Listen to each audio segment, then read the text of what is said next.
মধ্যরাতে শেষ হচ্ছে রাকসু নির্বাচনের প্রচারণা। ছাত্রদল সমর্থিত এজিএস প্রার্থীকে সমর্থন জানিয়ে সরে দাঁড়ালেন স্বতন্ত্র ফজলে রাব্বি।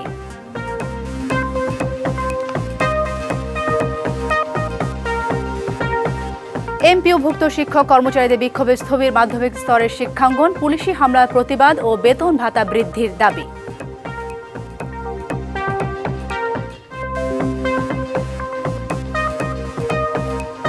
পদ্মা সেতুর টোল প্লাজা অবরোধ করে বিক্ষোভ শরীয়তপুরবাসীর। প্রস্তাবিত ফরিদপুর বিভাগে অন্তর্ভুক্তির প্রতিবাদ। ভৈরবকে জেলা ঘোষণার দাবিতে মানববন্ধন।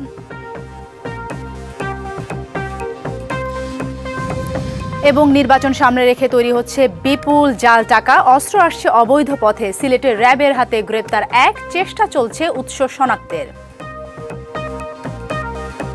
দেখছিলেন মার্কেন্টাইল ব্যাংক ডিবিসি সারা বাংলা সংবাদ শিরোনাম। এবারে জানাবো খবরের বিস্তারিত। আপনাদের সাথেই আছি আমি সালিহা পারভিন সাথী। রাজধানীর মিরপুরের রূপনগর এলাকায় একটি গার্মেন্টস ও কেমিক্যাল গোডাউনে আগুনে 5 জন মারা গেছেন। আহত অন্তত 8। হতাহতের সংখ্যা আরও বাড়তে পারে বলে আশঙ্কা করা হচ্ছে। সেখানে আছেন আমাদের এই সহকর্মী রাকিব হোসেন। সর্বশেষ পরিস্থিতি জানবো তার কাছ থেকে। রাকিব, জানাবেন আগুন নিয়ন্ত্রণে এসেছে কিনা, আর নিখোঁজ দাবি করা হচ্ছে কতজনের, সেই সাথে জানাবেন আগুনের সূত্রপাত সম্পর্কে কোনো তথ্য পেয়েছেন কিনা।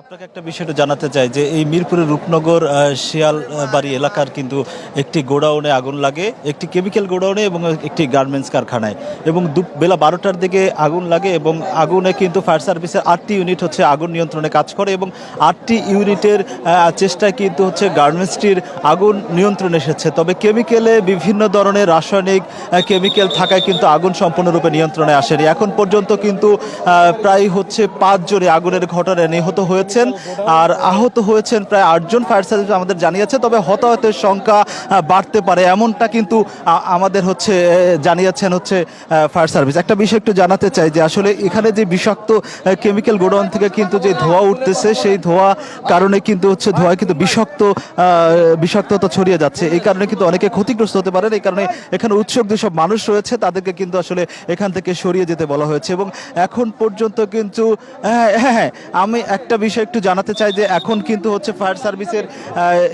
সার্ভিসের পক্ষ থেকে কিন্তু আসলে আগুনের আহত এবং নিহত এবং ক্ষয়ক্ষতির পরিমাণ নিয়ে সবশেষ আসলে ব্রিফিং করবেন ফায়ার সার্ভিসের অপারেশনসের পরিচালক তাজুল ইসলাম। আমরা সরাসরি আসলে এখন ব্রিফিংয়ে চলে যাব। আমরা একটু সার্চিং করার পরে সার্চিং স্টিল আমাদের চলছে, সার্চিং অপারেশন চলছে। আমরা এই পর্যন্ত আনুমানিক 9টি লাশ পেয়েছি, যেটা আপনার বিভিন্ন মানে আপনার যে উপরে মালামাল যেগুলো পুড়ে আপনার হয়ে গিয়েছে। বেসিক্যালি আমরা ধারণা করছি যে এটা কেমিক্যাল, যে প্রথমে একটা বিস্ফোরণ টাইপের হয়েছিল যেখান থেকে আপনার মানে বিষাক্ত গ্যাস, যেটা খুবই টক্সিক, যেটা খুবই ফ্ল্যাশ ওভার হয়ে ওই বিল্ডিংয়ে আসে।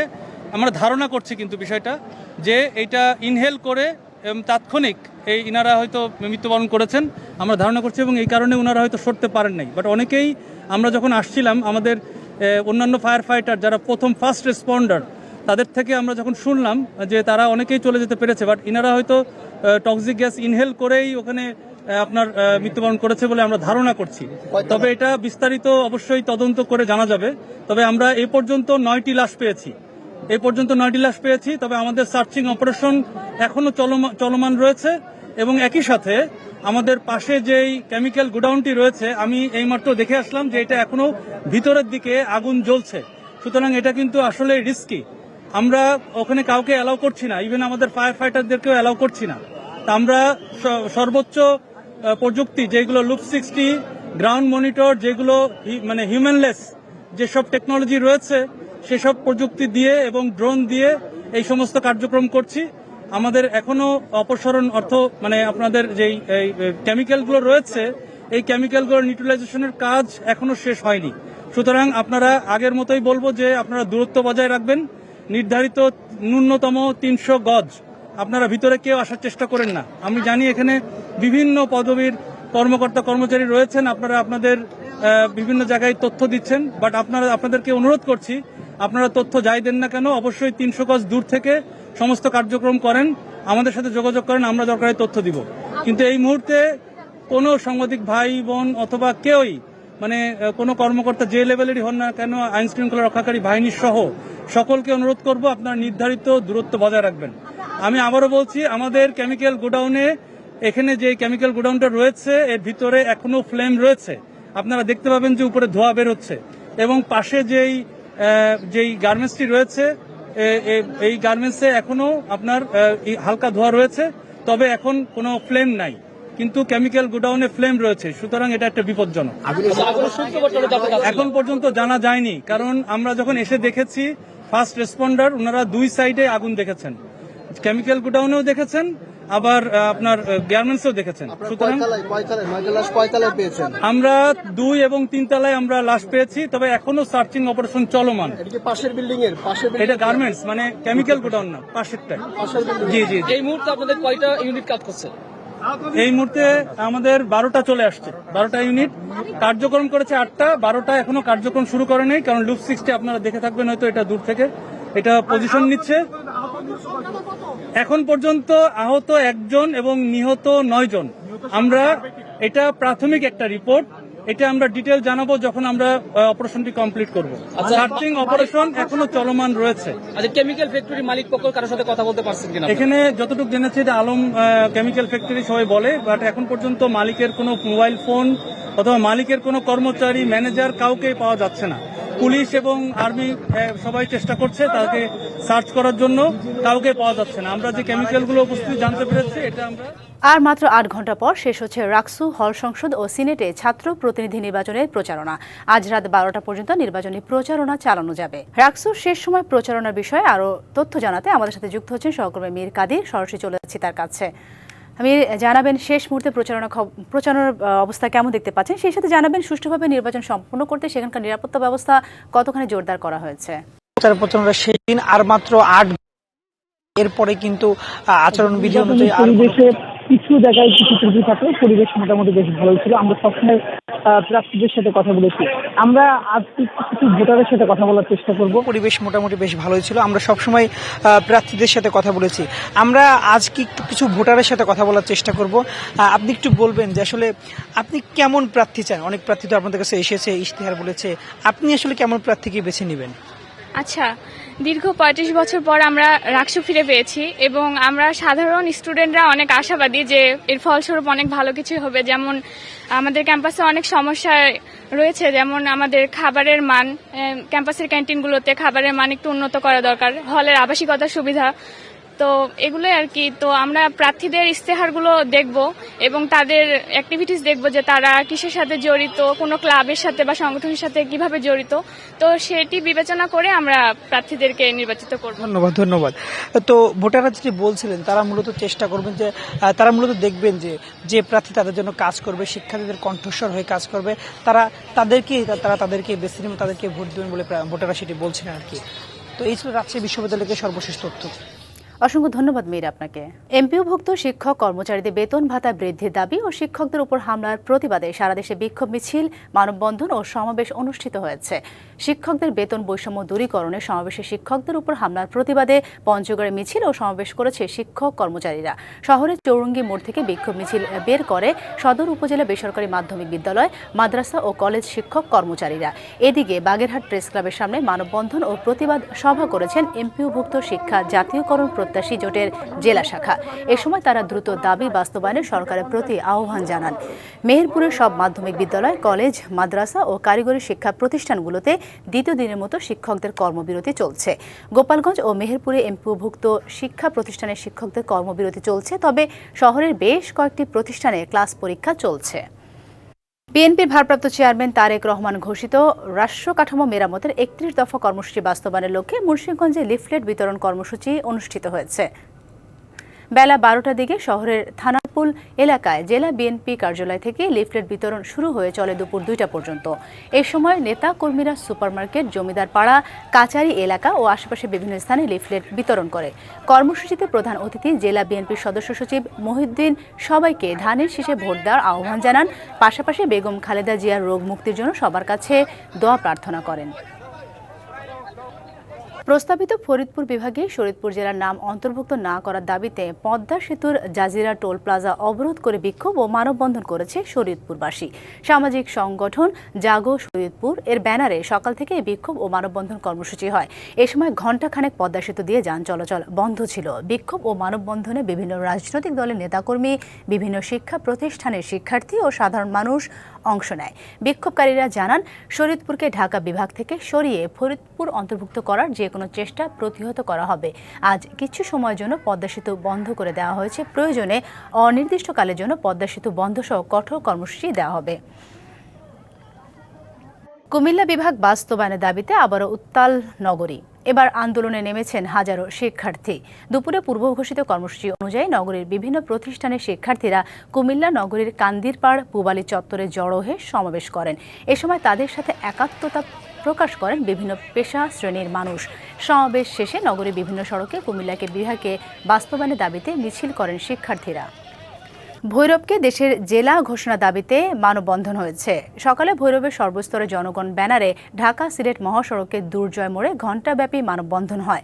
বক্তারা বলেন, ভৈরব উপজেলাকে জেলা হিসেবে 2009 সালে প্রজ্ঞাপন জারি করা হলেও এখনও তা বাস্তবায়ন হয়নি। অন্তর্বর্তী সরকার অবিলম্বে এটা বাস্তবায়ন না করলে কঠোর কর্মসূচি দেওয়া হবে জানান বক্তারা। নির্বাচনকে সামনে রেখে বিপুল জাল টাকা তৈরি ও সরবরাহ করা হচ্ছে, যা বাজার ব্যবস্থায় অস্থিরতা ও অবৈধ কাজে ব্যবহার হতে পারে। সকালে সংবাদ সম্মেলনে এসব কথা জানান র্যাব 9 এর অধিনায়ক উইন্ডো কমান্ডার তাজমিনুর রহমান চৌধুরী। সীমান্তে অস্ত্রের চোরাচালান রোধে অস্ত্র ঢোকার সুনির্দিষ্ট রুট শনাক্তের কাজ চলছে। গত বছরের 5 আগস্টের পর থেকে 22টি দেশি বিদেশি অস্ত্র, 93 রাউন্ড গুলিসহ বিপুল পরিমাণ বিস্ফোরক দ্রব্য উদ্ধার করেছে র্যাব 9। হবিগঞ্জ শহরে আলোচিত ছাত্র শিবির কর্মী মহিবুর চৌধুরী হত্যা মামলায় কৃষক লীগ নেতার আমৃত্যু ও 14 জনকে যাবজ্জীবন কারাদণ্ডের আদেশ দিয়েছে আদালত। দুপুরে হবিগঞ্জ জেলা ও দায়রা জজ আদালত 1 এর বিচারক সৈয়দ মোহাম্মদ কাউসার মোশাররফ ইউসুফ রায় দেন। 2013 সালের 17 জুন রাতে মহিবুর চৌধুরীকে ডেকে নিয়ে হত্যা করে তার চাচাতো ভাই এবং জেলা কৃষক লীগের সহ সভাপতি শফিকুল আলম চৌধুরী ও তার লোকজন। এই ঘটনায় 19 জনের বিরুদ্ধে হত্যা মামলা করেন নিহতের ভাই। চাকসু নির্বাচনের ভোট কাল সকাল 9টা থেকে শুরু হয়ে ভোট গ্রহণ চলবে বিকাল 4টা পর্যন্ত। এরই মধ্যে শেষ হয়েছে সব প্রস্তুতি। ভোট কেন্দ্রে পাঠানো হয়েছে ব্যালট বাক্স। নির্বাচন ঘিরে যে কোনো বিশৃঙ্খলা এড়াতে ক্যাম্পাসে তৎপরতা বাড়িয়েছে আইন শৃঙ্খলা বাহিনী। দীর্ঘ 35 বছর পর হতে যাচ্ছে চট্টগ্রাম বিশ্ববিদ্যালয় কেন্দ্রীয় ছাত্র সংসদ নির্বাচন। প্রচারণা শেষে এখন ভোট উৎসবের অপেক্ষা। মঙ্গলবার দুপুর 12টার পর কড়া নিরাপত্তার মধ্য দিয়ে 5টি ভবনের 15টি ভোট কেন্দ্রে পাঠানো শুরু হয় ব্যালট বক্স।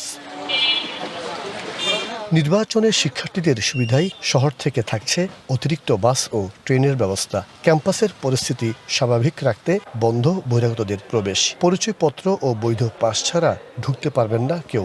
প্রত্যেকটা জায়গাতে নিশ্চিদ্র একটা ব্যবস্থাপনা রেখেছি এবং এটা আমাদের এই যে প্রোটোকলটা এসওপি মানে স্ট্যান্ডার্ড অপারেটিং প্রসেস, এটা আমরা প্রত্যেকের কাছে আলাদা আলাদা করে পৌঁছাইছি।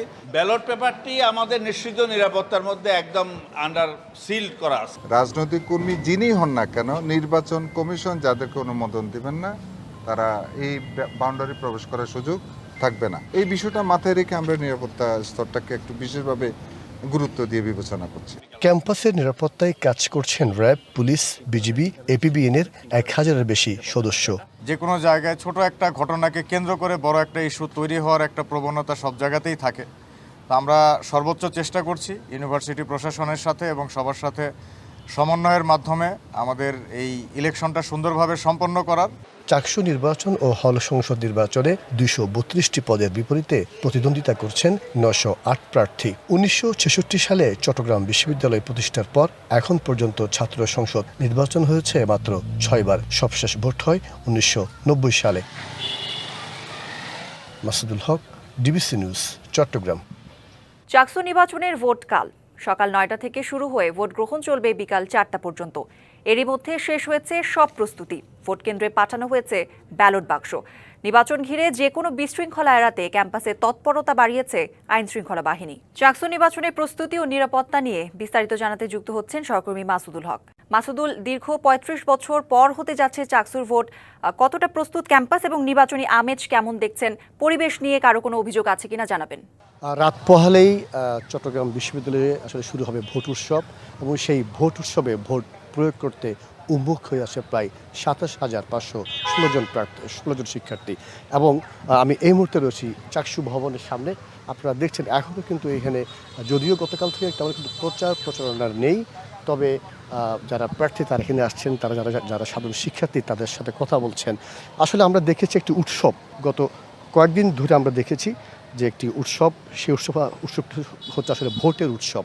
কারণ দীর্ঘদিন পর আপনারা জানেন প্রায় ৩৫ বছর ৮ মাস পর এই চাকসু নির্বাচন আগামীকাল অনুষ্ঠিত হবে এবং সকাল ৯টা থেকে চলবে ভোট গ্রহণ। ৫টি ভবনের ১৫টি কেন্দ্রে একযোগে এই ভোট গ্রহণ আসলে আরম্ভ হবে এবং চলবে বিকাল ৪টা পর্যন্ত। এবং আপনারা জানেন এখানে কিন্তু প্রায় ৯টি ছাত্র হলে ১৬,৮৮৪ জন এবং ৬টি ছাত্রী হলে ১১,৩৩২ জন ভোটার রয়েছে।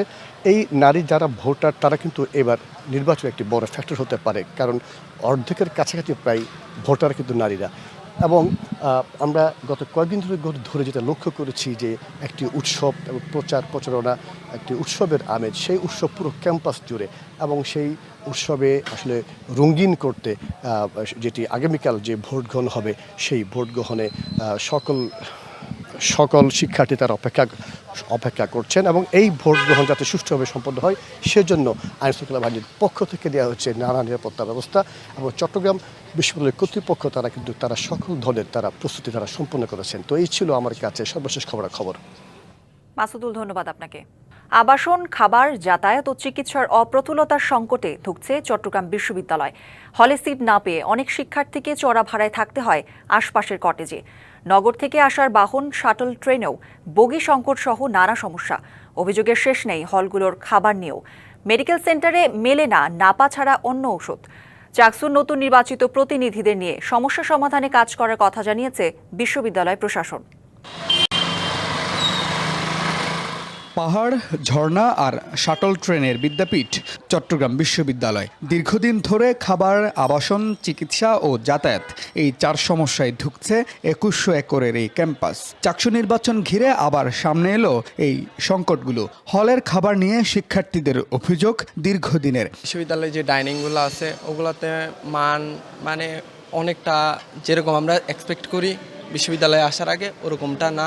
শারীরিক স্বাস্থ্য এবং মানসিক স্বাস্থ্য দুটাই প্রশাসনের কাছে একটা উপেক্ষিত বিষয়ের মতো দাঁড়িয়ে আছে আর কি। এটার প্রতি তেমন গুরুত্ব দেওয়া হয় না। বিশ্ববিদ্যালয়ে শিক্ষার্থী সংখ্যা প্রায় ৩০,০০০। ক্যাম্পাসের 14টি হলে থাকেন মাত্র 8,000 শিক্ষার্থী। বাকিদের ভাড়ায় থাকতে হয় কটেজে ও শহরের বিভিন্ন বাসায়।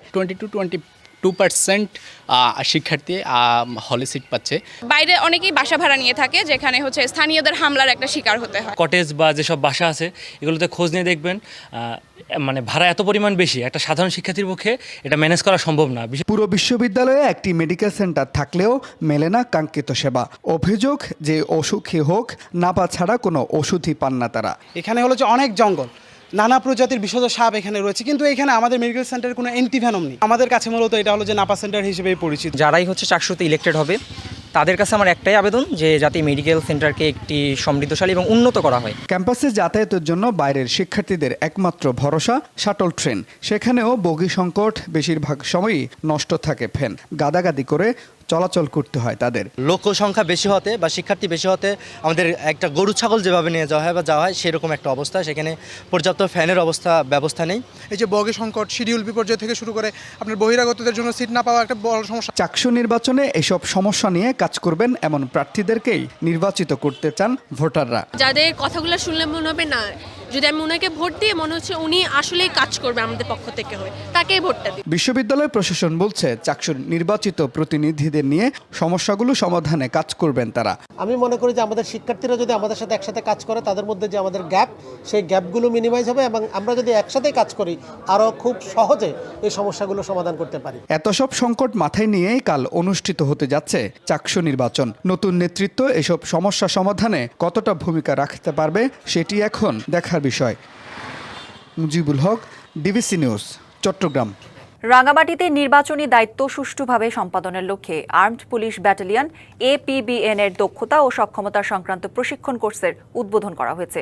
প্রশিক্ষণ চলবে আগামী বৃহস্পতিবার পর্যন্ত। সকালে জেলার রিজার্ভ বাজারের 18 APBN এর অস্থায়ী কার্যালয়ে প্রশিক্ষণের উদ্বোধন করেন পুলিশ সুপার মোহাম্মদ মাহফুজ আফজাল। এতে নির্বাচনী আইন, আচরণবিধি, ভোটাধিকার, মিডিয়া ব্যবস্থাপনা, গুজব প্রতিরোধে পুলিশের ভূমিকা, দুর্গম এলাকায় দায়িত্ব পালন এবং বডি অন ক্যামেরার ব্যবহার নীতি বিষয়ে প্রশিক্ষণ দেওয়া হবে। মিয়ানমারের ভেতরে আরাকান আর্মির সাথে একের পর এক সংঘর্ষে জড়াচ্ছে রোহিঙ্গা সশস্ত্র সংগঠনগুলো। তার আজ লাগছে বাংলাদেশের সীমান্তবাসীর। সবশেষ 9 অক্টোবর মধ্যরাতে উখিয়ায় বালুখালী সীমান্তের ওপারে সংঘাতের সময় ছোড়া গুলিতে ক্যাম্পের এক রোহিঙ্গা যুবক আহত হয়। এ খবরে স্থানীয়দের মাঝে দেখা দিয়েছে আতঙ্ক। বন্ধ হয়ে গেছে জলাশয়ে মাছ ধরা। ভয়ে ফসলের খেতে যাচ্ছে না অনেকে। টান পড়েছে সাধারণ মানুষের জীবিকায়। 3রা অক্টোবর বান্দরবানের লামা সীমান্তের ওপারে মিয়ানমারের অভ্যন্তরে আরাকান আর্মির সাথে প্রথমবারের মতো সংঘর্ষে জড়ায় রোহিঙ্গা সশস্ত্র সংগঠনগুলো। 9 অক্টোবর মধ্যরাতে কক্সবাজারের উখিয়া উপজেলার বিভিন্ন সীমান্তের পাশাপাশি বান্দরবানের নাইক্ষ্যংছড়ির ঘুমধুম সীমান্তে মিয়ানমারের ভেতর থেকে ভেসে আসে তীব্র গোলাগুলির শব্দ। ঘটনায় ছুটে আসা একটি গুলি এসে পড়ে বালুখালীর 12 নম্বর রোহিঙ্গা ক্যাম্পের G5 ব্লকে। এতে ইয়াসের নামে এক যুবক গুলিবিদ্ধ হয়। এক সপ্তাহের বেশি সময় ধরে একাধিক সংঘাতের ঘটনায় বাংলাদেশের সীমান্তবাসীদের মধ্যে দেখা দিয়েছে আতঙ্ক। হঠাৎ করে যে ফায়ারিং, এটা আমাদের সাধারণ জনগণ, ছোট ছেলেরা পর্যন্ত ঘুমাতে পারে নাই আতঙ্কের মধ্যে। রাতে গুলি হুড়াহুড়ি দিয়ে আরামানি ঘুমো যারা চমকে উঠি। সীমান্তে ব্যাপক গুলি গালাগালি হয়েছে, এমনকি আমরা বাড়ি থেকে বের হয়ে অন্যত্র আশ্রয় নিয়েছি। গত বছর নাইক্ষ্যংছড়ির ঘুমধুম সীমান্তে মিয়ানমারের সরকারি বাহিনী ও বিদ্রোহী আরাকান আর্মির মধ্যে সংঘাতের সময় ওপারের গোলার আঘাতে 3 বাংলাদেশির মৃত্যু হয়। সীমান্তে আবার সেই আতঙ্ক। যে হারে তাদের অভ্যন্তরীণ দাঙ্গা নিয়ে যুদ্ধ হয়, সেখান থেকে গোলা এবং বোম আইসা আমাদের এলাকার বন্ধুমের স্থানীয় 3 জন মারা গেছে। এরপরও বারবার তারা ওই তাদের দেশে গোলাগুলি করবে, তাদের অভ্যন্তরীণ কোন্দল নিয়ে তাদের গোলাগুলো আমাদের এখানে আসে, সেইটা তো কিছুতেই কাম্য নয়। তবে বিজিবি বলছে সম্প্রতি রোহিঙ্গা ক্যাম্পে গুলি আসার বিষয়টি রহস্যজনক। এ ব্যাপারে অনুসন্ধান চলছে। আমরা তো অবাক হয়েছে যে এত দূরে আসি কিভাবে আসলো এটা। সেটাই আমরা পরিস্থিতি তো ফুললি ইসে আছে, আমাদের মনিটরিং এবং কন্ট্রোলে আছে। এখন ওই পারের গোলাগুলি তো আসলে ওই পারের বিষয়, তো এটা নিয়ে আমরা ডেফিনেটলি সতর্ক আছি। সীমান্তের নিরাপত্তা জোরদার করা এবং স্থায়ী শান্তি ফেরাতে কার্যকর ব্যবস্থা নেবে সরকার, এমনটাই প্রত্যাশা সীমান্তবাসীর। DBC news desk. পেশায় ডাকাত হলেও বেশভূষা দেখে বোঝার উপায় নেই। পরিচয় দেন সাংবাদিক, আবার কখনো গোয়েন্দা পুলিশ। ছদ্মবেশে বাসায় ঢুকে 10 মিনিটে লুটে নেয় সবকিছু। 2 দিনের ব্যবধানে এমন 2টি ডাকাতির ঘটনায় চাঞ্চল্যের সৃষ্টি হয়েছে বন্দরনগরী চট্টগ্রামে। অপরাধীরা এখনও ধরাছোঁয়ার বাইরে। আইনশৃঙ্খলার অবনতির জন্য প্রশ্ন উঠছে পুলিশের পেশাদারিত্ব ও সক্ষমতা নিয়ে। গেল শুক্রবার চট্টগ্রাম মহানগরীর জাকির হোসেন সড়কের বিটিআই উইন্ডসর বহুতল ভবনের 4র্থ তলায় আমিনা বেগমের বাসায় হানা দেয় ডাকাত দলের 10 থেকে 12 জন সদস্য। এর মধ্যে 3 জন নারীও ছিলেন। সাংবাদিক পরিচয়ে প্রবেশের পর পরিবারের সদস্যদের জিম্মি করে চক্রটি। এরপর অবৈধ জিনিস আছে বলে শুরু হয় তল্লাশি। স্বর্ণালংকার, নগদ টাকা, মোবাইল ও সদ্য কেনা গাড়ি নিয়ে পালিয়ে যায় ডাকাতরা। বাসা ঢুকে জিনিসপত্র করছে, নিয়ে ওইখান থেকে নিয়ে পরে গাড়ির চাবি নিয়ে এসে প্রথম বলছে সাংবাদিক পরিচয়, তারপরে ডিবির পরিচয় দিয়ে গাড়িটা স্টার্ট করে ওই ছেলেটাকে জিম্মি করে ধরে এই গাড়িটা নিয়ে চলে গেছে। শনিবার রাত 1:30টার দিকে কর্ণফুলী এলাকার একটি বিয়ে বাড়িতে গোয়েন্দা পুলিশ পরিচয়ে হানা দেয় ডাকাতরা। অস্ত্রের মুখে জিম্মি করে লুটে নেয় প্রায় 11 ভরি স্বর্ণ, নগদ টাকা ও মূল্যবান জিনিসপত্র। সাইরেন দিয়ে আসছে, তখন ডাকাত এখান থেকে কি করতেছে, মুভ করতেছে, বের হচ্ছে। বের হওয়ার পর আমার এলাকার মানুষজন ডাকাতকে ধাওয়া দিয়েছে। আমি যখন ডাকাতের মুখোমুখি হয়ে গেছি, ডাকাত বন্দুক তাক করছে। বন্দুক তাক করে বলতেছে সামনে আগামী গুলি করে দিব। ডাকাত পুলিশের উদ্দেশ্যে বলতেছে আমি আপনারা গুলি করবো, সামনে আগামী গুলি করবো, কিন্তু পুলিশ নীরব ভূমিকা পালন করছে। একের পর এক ডাকাতির ঘটনা ঘটলেও অপরাধীরা ধরাছোঁয়ার বাইরে। এ বিষয়ে ক্যামেরার সামনে কথা বলতে রাজি নন সিএমপির কর্মকর্তারা। আমরা তাদের বিরুদ্ধে তথ্য সংগ্রহ চলছে। আইন শৃঙ্খলা পরিস্থিতির অবনতির জন্য পুলিশের দায়িত্ব পালনে পেশাদারিত্বের ঘাটতির পাশাপাশি সক্ষমতা নিয়েও প্রশ্ন তুলেছেন অনেকেই। ছাত্র গণ আন্দোলনের পরে যেন একটু গা ছাড়া ভাব, এই জন্য নতুন পুলিশ রিক্রুটমেন্ট যত দ্রুত সম্ভব পুলিশ প্রশাসনকে সাজানো দরকার। জনবান্ধব পুলিশ প্রশাসন দরকার, যেখানে পুলিশ অন্যায়ের বিরুদ্ধে আপোষহীন ভূমিকা রাখবে।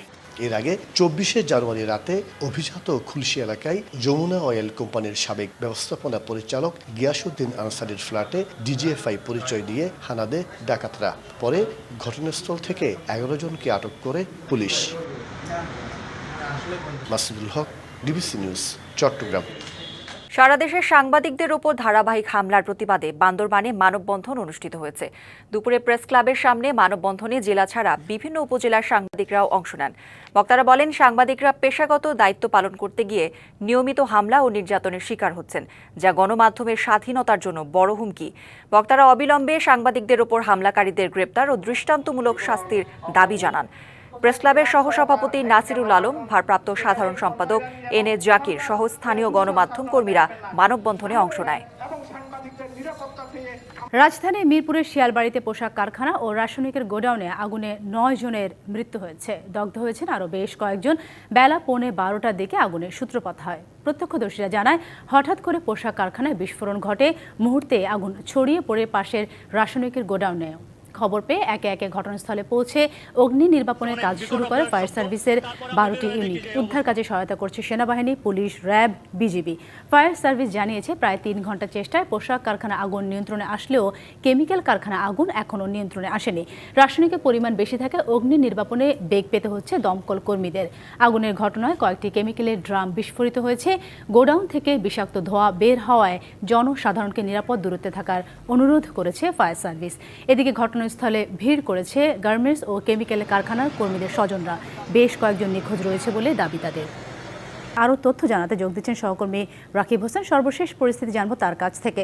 রাকিব, জানাবেন, আমরা দেখলাম যে এখনও কেমিক্যাল গোডাউনে আগুন নিয়ন্ত্রণে আসেনি, সেখানকার কি অবস্থা, আর এই যারা আহত হয়েছেন তাদের চিকিৎসায় কী ধরনের তৎপরতা নেওয়া হয়েছে, সবকিছু মিলে সেখানকার সর্বশেষ পরিস্থিতি আমাদের সামনে তুলে ধরবেন। অবস্থা যদি বলি তাহলে এখন পর্যন্ত প্রায় 6 ঘন্টার মতো আসলে আগুন নিয়ন্ত্রণে কাজ করছে ফায়ার সার্ভিসের কর্মীরা, এবং এই অগ্নি নিরাপত্তা আগুন নির্বাপনে কিন্তু শুধুমাত্র হচ্ছে গার্মেন্টসের যে গার্মেন্টসটি রয়েছে সেই গার্মেন্টসটিতে হচ্ছে আগুন নির্বাপন সম্ভব হয়েছে। বাকি যেই রাসায়নিক গোডাউনটি রয়েছে সেই গোডাউনটির আসলে বিভিন্ন ধরনের রাসায়নিক হচ্ছে থাকার কারণে কিন্তু আসলে সেটার আসলে কাজ সম্পূর্ণভাবে নির্বাপন করা সম্ভব হয়নি। একটা বিষয় একটু জানিয়ে রাখি যে এই যেই গার্মেন্টসটি রয়েছে সেই গার্মেন্টসটির দ্বিতীয় তলা থেকে মোট 9 জনের আসলে মরদেহ উদ্ধার করেছে ফায়ার সার্ভিস। এখন পর্যন্ত তারা আমাদেরকে 9 জন নিহতের কথা জানিয়েছেন এবং আহত বেশ কয়েকজনের কথা জানিয়েছেন, যারা হচ্ছে বিভিন্ন হাসপাতালে চিকিৎসা নিচ্ছেন। তবে ফায়ার সার্ভিস থেকে আমাদের যেটা জানানো হয়েছে যে এই যে বিভিন্ন ধরনের রাসায়নিক, আসলে কি ধরনের রাসায়নিক এই গোডাউনের ভিতরে রয়েছে সেই বিষয়ে আসলে তারা তাৎক্ষণিকভাবে নিশ্চিত হতে পারেননি। তারা আমাদের যেটা জানিয়েছেন যে রাসায়নিকগুলো এতটাই বিষাক্ত যে এটার হচ্ছে যেই আগুনের যে ধোঁয়াটা বের হচ্ছে এখন, সেই ধোঁয়াটা বিষাক্ত ধোঁয়া এটা ছড়িয়ে আসলে মানুষের যদি শরীরে প্রবেশ করে তাহলে নানা ধরনের সমস্যার সম্মুখীন হবে। এই জন্য কিন্তু স্থানীয় যারা আছেন, এখানে যারা উৎসুক জনতা, তার সবাইকে কিন্তু সরিয়ে যেতে বলা হয়েছে। এবং আগুন কি কারণে লেগেছে স্থানীয় কয়েকজনের সঙ্গে আমরা কথা বলেছি। তারা আমাদের জানিয়েছেন যে আসলে বেলা 12টার দিকে প্রথমে আসলে বিস্ফোরণের শব্দ পাওয়া যায়। বিস্ফোরণের শব্দ থেকে আসলে আগুন তারা দেখতে পান, তবে এত পরিমাণ আসলে ধোঁয়া তারা দেখতে পান। ধোঁয়ার কারণে আসলে আগুন পুরোপুরি ভিতরে আগুন ছিল, বাইরে প্রচন্ড ধোঁয়া ছিল। তারপর ফায়ার সার্ভিসের প্রথম 6টি ইউনিট আসে, তারপর তারা আগুনের মাত্রা আরো বাড়তে থাকলে তারপর মোট 12টি ইউনিট কিন্তু এখন পর্যন্ত আসলে আগুন নিয়ন্ত্রণে কাজ করছে। একই সঙ্গে আসলে ফায়ার সার্ভিসের একটি মেশিন রয়েছে, ফায়ার ফাইটিং মেশিন, যেটি হচ্ছে আসলে কেমিক্যাল সংক্রান্ত এবং রিস্কি যেসব জোন রয়েছে সেসব জোনে আসলে আগুন নির্বাপনে তারা সেই যন্ত্রটি, রিমোট কন্ট্রোল যন্ত্রটি দিয়ে আসলে তারা কাজ করেন, সেটা দিয়ে কাজ চলছে। আরেকটা বিষয়, এখানে আসলে বিভিন্ন সংস্থার লোকজন কিন্তু আসলে এই আগুন নির্বাপনে আসলে সহায়তা করছেন। এখানে উৎসুক জনতার প্রচন্ড ভিড়, এক্ষেত্রে কিন্তু আসলে অনেক সময় কাজের বেগ পেতে হয়। আরেকটা বিষয় একটু জানাতে চাই যে হচ্ছে এখানে কিন্তু বেশ কয়েকজনের সঙ্গে আমরা কথা বলেছি, তাদের স্বজনরা আসলে এখানে এসে দাবি করেছেন যে তারা হচ্ছে নিখোঁজ রয়েছেন। এখন পর্যন্ত বেশ কয়েকজন নিখোঁজ হওয়ার খবর কিন্তু পরিবার থেকে আসলে আমাদের জানিয়েছেন, তারা আহাজারি করেছেন এবং তারা যেটা বলেছেন যে আসলে নিখোঁজদের আসলে তারা এখনো সন্ধান পাননি এবং এবং যারা মৃত রয়েছে তাদের এখনো শনাক্ত করা হয়নি, কারা কারা রয়েছে। এই ছিল আমার কাছে মিরপুর থেকে সবশেষ। অসংখ্য ধন্যবাদ আপনাকে। 20% বাড়ি ভাড়া বাড়ানোর দাবিতে বেসরকারি এমপিওভুক্ত শিক্ষকদের সচিবালয় অভিমুখে মার্চ টু সচিবালয় কর্মসূচি শুরু হয়েছে। মঙ্গলবার বিকেল 4টায় কেন্দ্রীয় শহীদ মিনার থেকে সচিবালয় অভিমুখে যাত্রা শুরু করেন তারা। আর মার্চ টু সচিবালয় ঠেকাতে শিক্ষা ভবন মোড়ে শক্ত অবস্থান নিয়েছে পুলিশ। এই বিষয়ে বিস্তারিত জানাতে কেন্দ্রীয় শহীদ মিনার থেকে আমাদের সাথে যুক্ত হচ্ছেন সহকর্মী আরিফুল ইসলাম। আরিফুল, জানাবেন শিক্ষকদের মার্চ টু সচিবালয় কর্মসূচির সবশেষ পরিস্থিতি কি দেখতে পাচ্ছেন? নিশ্চয়ই সাথে যে বিষয়টা বলছিলেন যে শিক্ষকদের মার্চ টু সচিবালয়, হ্যাঁ, তারা কিন্তু কেন্দ্রীয় শহীদ মিনার থেকে তারা বের হয়েছেন ঠিক 4টা পর্যন্ত আলটিমেটাম দিয়েছিলেন তাদের 3 দফা দাবি বাস্তবায়ন বা প্রজ্ঞাপন জারির উপলক্ষে, কিন্তু জারিটি হয়নি। প্রজ্ঞাপন জারি না হওয়ার কারণে তাদের যে কর্মপরিকল্পনা পূর্ব ঘোষণা অনুযায়ী ঠিক 4টার পর তারা মার্চ টু সচিবালয় অভিমুখে পদযাত্রা করবেন। সেই প্রেক্ষাপটেই কিন্তু তারা 4টার পর কেন্দ্রীয় শহীদ মিনার থেকে বের হয়েছেন এবং কি সচিবালয় অভিমুখে পদযাত্রা চলাকালীন তারা দোল চত্বর পার হওয়ার পর যে হাইকোর্টের ঠিক চত্বরটাতে আছেন, তারা এখানেই বাধার সম্মুখীন পড়েছেন। কারণ এখানে মূলত পুলিশ এবং কি শিক্ষকদের মুখোমুখি অবস্থান এখন নিয়েছেন। আপনি দেখতে পাচ্ছেন যে ব্যারিকেডের মাধ্যমে তাদেরকে আটকে দেওয়া হয়েছে, যার কারণে যাতে করে আর এর বাইরে কেউ না আসতে পারে বা এটাকে ভেদ করে কেউ যাতে ভেতরে প্রবেশ করতে না পারে, সেই বিষয়টিও কিন্তু আপনারা একটু দেখতে পাচ্ছেন সাথে। আর এর পাশাপাশি আরেকটি বিষয় জানিয়ে রাখি যে তাদের মূলত আজকে সকাল 12টায় তাদের আলটিমেটাম ছিল এবং কি শিক্ষক আর যারা সংশ্লিষ্ট রয়েছিলেন তাদের সঙ্গে একটি আলোচনা চলছিল। সেই আলোচনার প্রেক্ষিতে কিন্তু তারা ভাবছিলেন যে একটি সমাধানে আসবে, কিন্তু সমাধান না আসার কারণে মূলত এই 4টা পর্যন্ত তাদেরকে সময় বেঁধে দেওয়া হয়েছিল। সেই বেঁধে দেওয়ার পরবর্তীতেই কিন্তু তারা এই মার্চ টু সচিবালয় পথে আটকা পড়ে যান। এমনকি এখানে তারা শান্তিপূর্ণভাবেই তারা অবস্থান নিয়েছেন। পুরো সড়কটি দোল চত্বরের পর থেকে যে সড়কটি আছে সেটি কিন্তু বন্ধ করে রাখা হয়েছে। এর পাশাপাশি আইনশৃঙ্খলা বাহিনী বলছেন, তাদের সঙ্গে কথা হয়েছে আমাদের, তারা জানিয়েছেন যে এখানে তাদেরকে বোঝানোর চেষ্টা করা হচ্ছে, এমনকি তারাও আশ্বস্ত করছেন যে খুব শিগগিরই তারা আবার ফিরে যাবেন। এমনকি শিক্ষকদের কাছ থেকেও আমরা যেটা জানতে পেরেছি যে আজকে যদি এই মার্চ টু সচিবালয়ে যদি এই কর্মসূচি সফল না হয় তাহলে কিন্তু তারা চাইছেন যে আগামীকাল তারা মার্চ টু যমুনা একটি কর্মসূচি বা অভিমুখে পদযাত্রার যে বিষয় রয়েছে সেটাও কিন্তু তারা আমাদেরকে জানিয়েছেন। এখন আসলে দেখার বিষয় যে এই শেষটা কোথায় গিয়ে দাঁড়ায়, সেই জন্য আসলে অপেক্ষা করতে হবে। সাথে এই ছিল এখান থেকে সবশেষ। পরবর্তী সংবাদে নতুন কোনো তথ্য পেলে অবশ্যই জানার চেষ্টা করবো। সাথে জি, ধন্যবাদ আপনাকে। 2026 সালে জাতীয় নির্বাচনের উপর নির্ভর করছে দেশের রাজনৈতিক ও অর্থনৈতিক ভবিষ্যৎ, এই মন্তব্য করেছেন বিএনপি মহাসচিব মির্জা ফখরুল ইসলাম আলমগীর।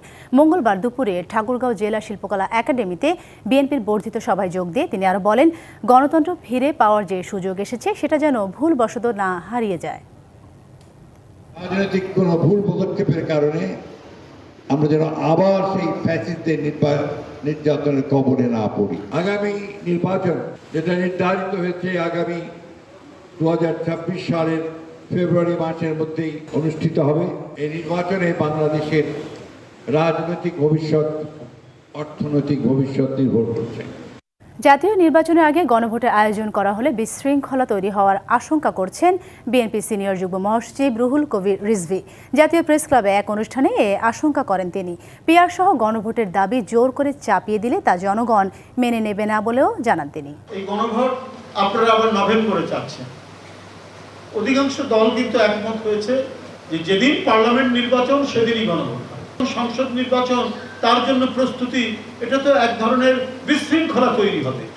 কোনটা শেষ করে কোনটা করবে ওই সময় তো নাই। যদি নভেম্বরে আপনি পিআর করেন তাহলে আপনাকে একেবারে কোরবানি ঈদের পরে আপনাকে নির্বাচন দিতে হবে। পুলিশ প্রশাসনে দলীয় লোক বসিয়ে 24-এর মতো সাজানো নির্বাচনের পায়তারা চলছে বলে অভিযোগ করেছেন জামায়াতের নায়েবে আমির ডাক্তার সৈয়দ আব্দুল্লাহ মোহাম্মদ তাহের। রাজধানীতে জামায়াতের মানববন্ধন কর্মসূচিতে অংশ নিয়ে তিনি একথা বলেন। সরকারের 4-5 উপদেষ্টা একটি বিশেষ দলের পক্ষে সকল নিয়োগকে নিয়ন্ত্রণ করে প্রশাসনকে একটি দলীয় সরকারে পরিণত করার চেষ্টা করছে। এটাকে বন্ধ করুন। আর যদি না হয়, কোন কোন উপদেষ্টার ষড়যন্ত্রে লিপ্ত আমাদের কাছে নাম আছে, তাদের কণ্ঠ রেকর্ড আছে। সময়মত সাবধান না হন, তাহলে জনসম্মুখে নাম প্রকাশ করা হবে। দুর্নীতিগ্রস্ত ব্যক্তিকে নির্বাচনে মনোনয়ন না দেওয়ার আহ্বান জানিয়েছেন দুর্নীতি দমন কমিশনের চেয়ারম্যান আব্দুল মোমেন। বলেন, প্রতিটি অপরাধ ও দুর্নীতির সঙ্গে রাজনীতির যোগসূত্র থাকে। মঙ্গলবার দুদকে সাংবাদিকদের এক কর্মশালায় তিনি আরও জানান, বিসিবি নির্বাচন পাতানোর যে অভিযোগ উঠেছে তা খতিয়ে দেখা হবে। অনুগ্রহ করে দুর্নীতিগ্রস্ত ব্যক্তিকে নির্বাচনে মনোনয়ন দেবেন না। নির্বাচনে টিকিট দেওয়ার জন্য কি বলে টিকিট বেচা কেনার কথা শুনি, আপনি নমিনেশন বেচা কেনার কথা শুনি, এটা যেন না হয়। আমার কথা হচ্ছে যে শেষ পর্যন্ত দেশটার দায়িত্ব নেবেন রাজনীতিবিদরা। ফেব্রুয়ারিতে ত্রয়োদশ জাতীয় সংসদ নির্বাচন। সারা দেশ প্রস্তুত হচ্ছে একটি অবাধ, সুষ্ঠু ও গ্রহণযোগ্য নির্বাচনের জন্য। কি ভাবছেন সাধারণ মানুষ থেকে শুরু করে আগামী জনপ্রতিনিধিরা, সে কথা জানাতে ডিবিসি নিউজের ইলেকশন এক্সপ্রেস ছুটে যাচ্ছে সব সংসদীয় আসনে। এখন রয়েছে সংসদীয় আসন 64, সিরাজগঞ্জ 3-এ। সিএসআরএম ডিবিসি ইলেকশন এক্সপ্রেসে আমরা আছি সিরাজগঞ্জ 4 আসনে। এটি উল্লাপাড়া উপজেলা নিয়ে গঠিত। এখানে আমার সাথে যুক্ত আছেন বিএনপির একজন সম্ভাব্য প্রার্থী। তো আপনাকে স্বাগত জানাচ্ছি আমাদের সিএসআরএম ডিবিসি ইলেকশন এক্সপ্রেসে। তো খান সাইদ হাসান জ্যোতি, আপনি তো দীর্ঘদিন ধরে আপনি রাজনীতির সাথে জড়িত আছেন, আপনি মনোনয়ন প্রত্যাশা করছেন। অনেক প্রার্থী আছে, তো আপনি প্রত্যাশিত কেন আপনি মনোনয়ন পাবেন? প্রত্যাশী এই কারণে যে প্রত্যেকের নিজস্ব কিছু ভাবনা থাকে।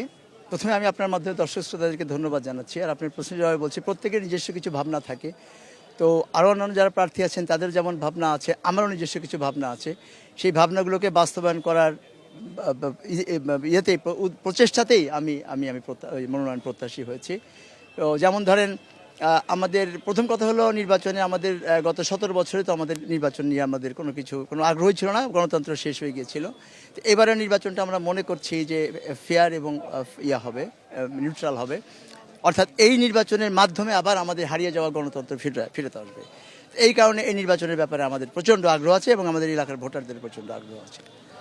আর দ্বিতীয়ত হলো যে আমার বলতে গেলে তো অনেক লম্বা হবে, কিন্তু খুব অল্প সময় যেহেতু বলতে হয় আমি বলছি যে আমি 1971 সালে আমার এই উল্লাপাড়াটা আসলে সিরাজগঞ্জের ব্যবসায়িক প্রাণকেন্দ্র বলতে পারেন।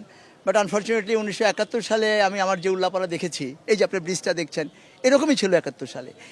এই দীর্ঘ প্রায় 54 বছরে দু একটা বিল্ডিং, মানে আবাসিক বিল্ডিং হওয়া ছাড়া এর কোনো উন্নতি হয় নাই। তো সেই জন্য এই উল্লাপাড়াটাকে যাতে করে আমাদের অন্তত বাংলাদেশের অন্যান্য প্রান্তের সাথে যেরকম যতটা উন্নত হয়েছে সেরকমও আমরা যাতে করতে পারি, সেটা একটা পরিকল্পনা আছে। আর তাছাড়া মেইন টার্গেটটা হলো ইন লং রান সেটা হলো আমাদের যে মৌলিক অধিকার, বেসিক নিডস, যে অন্ন, বস্ত্র, চিকিৎসা, শিক্ষা এবং বাসস্থান, এটা আসলে আমরা তো আপনারা নিজেও জানেন যে একেবারেই নাই। তো এইটাকে সামনে রেখে বাস্তবায়ন করতে যে প্রায়োরিটাইজ যেটা আমি করতে চাই আর কি, যদি আমি সুযোগ পাই, সেটা হলো যে আমাদের প্রচণ্ড বেকার যুবক আছে। আমার বিভিন্ন কারণে আমি পুলিশে ছিলাম, পুলিশের ডিআইজি ছিলাম, সেই হিসাবে পেশাগত কাজে বিভিন্ন ট্রেনিংয়ে এবং এরপরে গত 15 বছরের রাজনৈতিক কারণে আমার পৃথিবীর বিভিন্ন দেশে যাওয়া হয়েছে। প্রচুর চাহিদা আছে আমাদের কর্মসংস্থানের জন্য, কিন্তু শুধুমাত্র আমরা প্রপার এডুকেশন এবং ইয়ের কারণে আমরা ছেলেগুলোকে বাইরে পাঠাতে পারছি না। আর আমাদের তো এখানে সুযোগ সীমিত। কাজে প্রথম আমার টার্গেট হলো আমাদের ইয়াং ব্যাচটাকে, তাদেরকে কিভাবে আমরা মানে কর্মসংস্থানের ব্যবস্থা করতে পারি। নাম্বার 1 এই প্রশ্নটা আমি করতে চাইছিলাম যে আপনাদের যে নেতা ভারপ্রাপ্ত চেয়ারম্যান তারেক রহমান, তিনি যে 31 দফা দিয়েছেন, স্মার্ট বাংলাদেশের কথা বলছেন, সেখানে তরুণদের কিভাবে সম্পৃক্ত করার চিন্তা করছেন আপনারা? তরুণরা তো সম্পৃক্ত আমাদের দেশেও থেকে। এখন তো আপনি যেটা বলেন স্মার্ট মানে গ্লোবালাইজেশন, তারা পৃথিবীর যে কোনো প্রান্তে থেকে আমাদের সাথে যুক্ত হতে পারে। আর বিশেষ করে আপনারা এটাও জানেন যে আমাদের গত স্বৈরাচার বিরোধী আন্দোলনে কিন্তু বাইরে থেকে আমাদের ছেলেরাই বেশি কন্ট্রিবিউট করেছে স্মার্টনেস দিয়ে, বিশেষ করে ইয়ে দিয়ে। তো আমাদের যেটা হলো যে তার যে কোনো কাজ করতে হলে তো এদেরকে আগে তো স্বাবলম্বী করতে হবে। তো স্বাবলম্বী করার জন্য তাদের কর্মসংস্থানের ব্যবস্থা করতে হবে। সেটাই হলো আমার নাম্বার 1 টার্গেট হলো ওইটা প্রায়োরিটাইজ নাম্বার 1। আর আমাদের দেশের মহিলা বা নারীরা, তারা তো আপনার অলমোস্ট অর্ধেক এদের স্যানিটেশনের ব্যবস্থা একেবারেই নাই, বিশেষ করে আমাদের এই মফস্বল শহরগুলোতে। তো তাদের স্যানিটেশনের ব্যবস্থাটা মেইনলি করা। আর তারপরে হলো যে তাদের কিন্তু মানে আমাদের কিছু গৃহস্থালী কার্য ছাড়া, কর্ম ছাড়া তাদেরকে কিন্তু আমরা অন্য কোনো কাজে ব্যবহার করি না। তো তাদেরকেও কিভাবে আমরা কর্মমুখী করে তা আমাদের দেশের অর্থনীতিও কন্ট্রিবিউট করতে পারি, অ্যাট দ্য সেম টাইম তাদের উপর স্বনির্ভরতা ডেভেলপ করে। দেখছি জুলাই গণ অভ্যুত্থানের পর মানুষের মধ্যে যে রাজনীতি সংস্কৃতিটা পরিবর্তনের প্রত্যাশা করছে, মানে আগে যে স্বৈরাচারী একটা ব্যাপার স্যাপার ছিল রাজনীতিতে, সেটা থেকে বেরিয়ে আসার জন্য আপনার নতুন কোনো চিন্তাভাবনা আছে? সুস্থ সংস্কৃতি রাজনৈতিক চিন্তার কথা বলছি। হ্যাঁ, মানে গত 17 বছরে তো রাজনীতি হয়নি, গত বছর তো অন্য কিছু হয়েছে, যার ফলে রাজনীতি সম্পর্কে মানুষের একটা নেতিবাচক ধারণা হয়েছে। আপনি দেখবেন কাউকে বলে যে পলিটিশিয়ান, রাজনীতিবিদ মানে হলো একটা অন্যভাবে চিন্তা করে। তো সেটা থেকে তো আমাদের অবশ্যই পরিত্রাণ করতে হবে, বিকজ আমাদের যে বর্তমান যে ওয়েস্টমিনিস্টার ডেমোক্রেটিক সিস্টেমে আপনি রাজনীতি ছাড়া তো আপনার দেশের সামগ্রিক কিছু পরিবর্তন করতে পারবেন না। তো রাজনীতির কোনো দোষ না, দোষটা হলো যারা রাজনীতির পেছনে থেকে যারা 17 বছরে শেষ করে দিয়েছে। তো আমরা ডেফিনেটলি এটাকে তো আবারও আমরা আগের মতো ফিরে আসছে বা তার থেকে আরও উন্নত করতে আমরা যা যা করা দরকার করবো। বিশেষ করে এখন তো আমাদের এখানে বসে থেকে আমি জানতে পারি সারা পৃথিবীতে এই আপনার কোন দেশে কীভাবে কী হচ্ছে, যেটা আজ থেকে 20 বছর আগে জানা সম্ভব ছিল না। তো আমরা ওটা আলোকে আমাদের যে জিনিসগুলো আমাদের জন্য অ্যাপ্লিকেবল, আমাদের নতুন করে আবিষ্কার করার কিছু নাই এখন, ওগুলো শুধু কপি পেস্ট করেই আমরা করতে পারি। কারণ অনাবশ্যক আপনার জন্য অনেক অনেক শুভকামনা রইল ডিবিসি ইলেকশন এক্সপ্রেসের পক্ষ থেকে। আপনারা শুনছিলেন CSR DBC election express Ullapara উপজেলা থেকে, যেটা সংসদীয় আসন 4। তো আমরা পরবর্তীতে সন্ধ্যা 7টা এবং রাত 9টায় অন্য কোনো নেতার সাথে কথা বলার চেষ্টা করবো। ততক্ষণ সিএসআর ডিবিসি ইলেকশন এক্সপ্রেস আমাদের সাথেই। রাকসুর শেষ সময় প্রচারণার বিষয়ে আরও জানাতে যুক্ত হচ্ছেন সহকর্মী সৌরভ হাবিব। সরাসরি চলে যাচ্ছি তার কাছে। সৌরভ, আজ রাত 12টায় নির্বাচনী প্রচারণার সময়সীমা শেষ হয়ে যাচ্ছে, তো শেষ মুহূর্তে প্রচারণার কি খবর আছে আপনার কাছে আমাদের জানাবেন। আপনাকে জানিয়ে রাখছি যে শেষ মুহূর্তের এই প্রচারণার সময়ে প্রার্থীরা প্রচন্ড ব্যস্ত, তার মাঝেই কিন্তু আমাদেরকে সময় দিয়েছেন তারা, এবং এই সময় যারা দেওয়ার কথা ছিল অনেকে দিতে পারে নাই। তবে যারা এসেছেন তারা আছেন আমার ডান পাশে সালাউদ্দিন আম্মার, তিনি একজন সমন্বয়ক ছিলেন, সাবেক সমন্বয়ক। আরেকজন আছেন তিনি জিএস প্রার্থী সালাউদ্দিন আম্মার। আমার পাশে যিনি আছেন তাসিন খান, তিনি সাবেক সমন্বয়ক এবং ভিপি প্রার্থী, এবং তিনি রাজশাহী রাকসুর ইতিহাসে প্রথম নারী ভিপি প্রার্থী। আমার বাম পাশে আছেন মেহেদি মারুফ, তিনি ছাত্র অধিকার পরিষদের ভিপি প্রার্থী, এবং আমার বাম পাশে যিনি আরেকজন আছেন তিনি ছাত্র শিবির সমর্থিত ভিপি প্রার্থী জাহিদ। তো সবাইকে আমরা স্বাগত জানাচ্ছি। আমরা তাদের কাছ থেকে শুনবো আসলে এই যে এতদিন পরে কয়েক দফা পিছিয়ে যাওয়া, তারপরে আবার ভোট, একটা অনিশ্চয়তার পর যে সংখ্যা কাটিয়ে সবকিছু শেষে একদিন পরে ভোট অনুষ্ঠিত হবে, কি অবস্থা আছে আমরা তাদের কাছে প্রথম জানবো। এবং যেহেতু প্রথম নারী প্রার্থী আমাদের পাশে আছেন, আমি তার কাছেই জানবো কেমন পরিবেশ পেয়েছেন প্রচারণার, এখন পর্যন্ত শেষ পর্যন্ত কি অবস্থায় আছে, ভোটের সবার জন্য কি সমান মাঠ ছিল কিনা একটু বলবেন। প্রথমত আমরা এই ডাকসু নির্বাচনে প্রচারণার দীর্ঘ একটা সময় পেয়েছি, কিন্তু আমরা এই সময়টা কাজে লাগাতে পারিনি, কারণ বারবার আমরা তফসিলটা পরিবর্তন করতে হয়েছে, আমাদের নির্বাচনের তারিখটা পরিবর্তন হয়েছে। আর লেভেল প্লেইং ফিল্ডের যে আমাদের একটা আশা ছিল, আমাদের নির্বাচন কমিশন লেভেল প্লেইং ফিল্ডটা রাখতে পারেনি, তারা সেই ক্ষেত্রে সম্পূর্ণ ব্যর্থ হয়েছে, এবং তারা আরও একটা হতাশার জায়গা যে তারা এটা রাখার জন্য কোনো পদক্ষেপও গ্রহণ করেনি। যেই নির্বাচন কমিশন আমরা দেখেছি যে লেভেল প্লেইং ফিল্ড তৈরি করার জন্য কিছু করেনি, যেই নির্বাচন কমিশন আচরণবিধি বারবার লঙ্ঘিত হয়েছে, তারা কোনো পদক্ষেপ গ্রহণ করেনি। এখন শেষ সময়ে এসে আমাদের মনে একটা শঙ্কা জাগছে যে আসলে ডাকসু নির্বাচনটা সুষ্ঠুভাবে পরিচালনা করতে তারা সক্ষম হবে না, সেই ক্ষেত্রেও তাদের দুর্বলতা থাকবে। এখন ক্যাম্পাসে একটা বেশ ডাকসুকে ঘিরে উৎসব মুখর পরিবেশ বিরাজ করছে। শেষ পর্যন্ত যদি এই পরিবেশটা থাকে তাহলে আমরা আশা করছি যে নির্বাচনে ভোটারদের উপস্থিতি থাকবে সর্বোচ্চ এবং একটা সুন্দর নির্বাচন পেতে। আমরা আবারও কথা শুনবো। মেহেদি মারুফ আছেন, একটু বলবেন যে পরিবেশটা কেমন পেয়েছেন শেষ পর্যন্ত, এখন কি পরিবেশ ঠিক আছে কিনা? আচ্ছা দেখুন, নির্বাচনকে কেন্দ্র করে আমাদের অনেক পরিস্থিতি তৈরি হয়েছিল। নির্বাচন কমিশনকে 6 বার প্রায় তাদের পুনর্বিন্যস্ত তফসিল করতে হয়েছে, নির্বাচন বারবার পিছিয়েছে।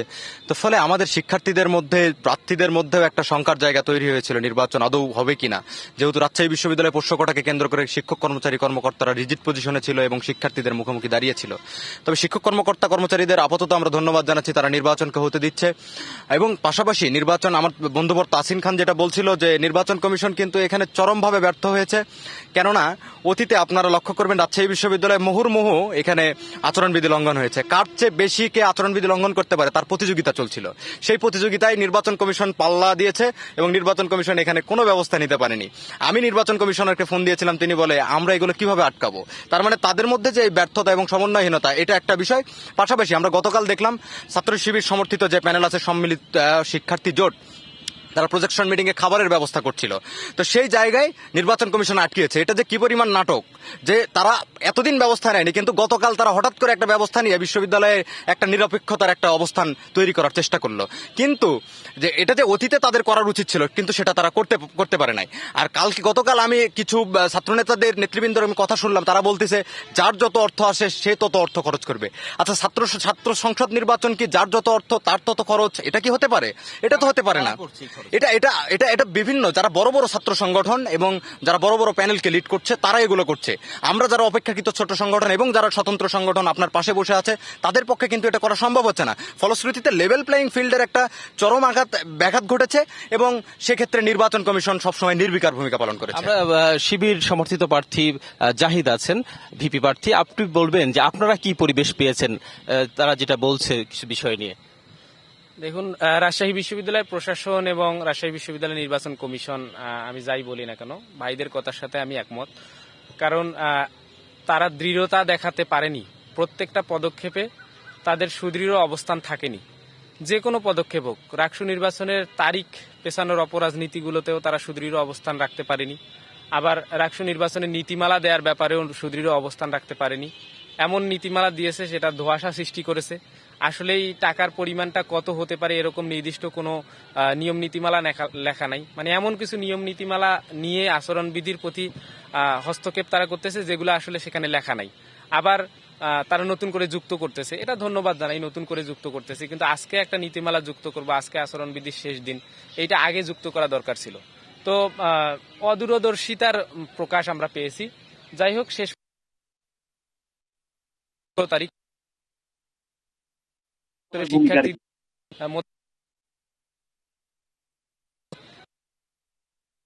আমরা শিক্ষার্থীরাই কিন্তু সব রাকসুতে সহ সময় 10 থেকে 15 দিনের মধ্যে সীমাবদ্ধ ছিল, কিন্তু রাকসুতে প্রচারণার সময়টা 30 দিন পর্যন্ত অতিবাহিত হয়েছে। এটা শিক্ষার্থীদের জন্য কষ্টের কারণ হয়েছে, প্রার্থীদের জন্য কষ্টের কারণ হয়েছে। আর্থিক মানসিক পরিশ্রমগত দিক থেকে অনেক প্রার্থী অসুস্থ হয়ে গিয়েছিল।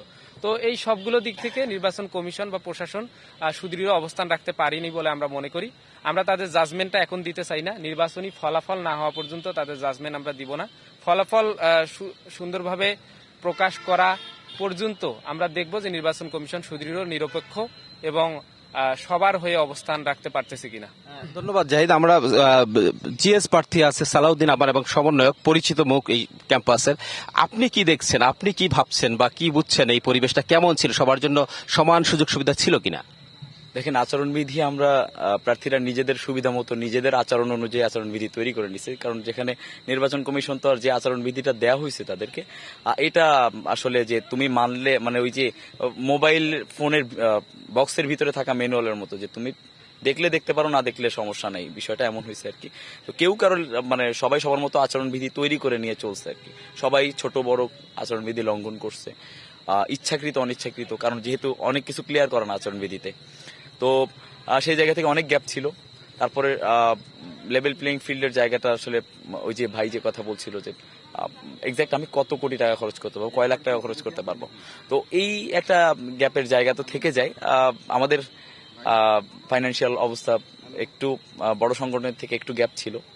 আমরা সর্বোচ্চ চেষ্টা করছি সব জায়গায় রিচ করার। 2600 প্লাস মেস আছে এখানে, আবার মানে বিশাল একটা অংশ হচ্ছে অনাবাসিক। সেই জায়গা থেকে আমাদের একটু কষ্ট হয়ে গেছে। আবার যেই কথা জাহিদ ভাই বলতেছিল যে আমরা অসুস্থ,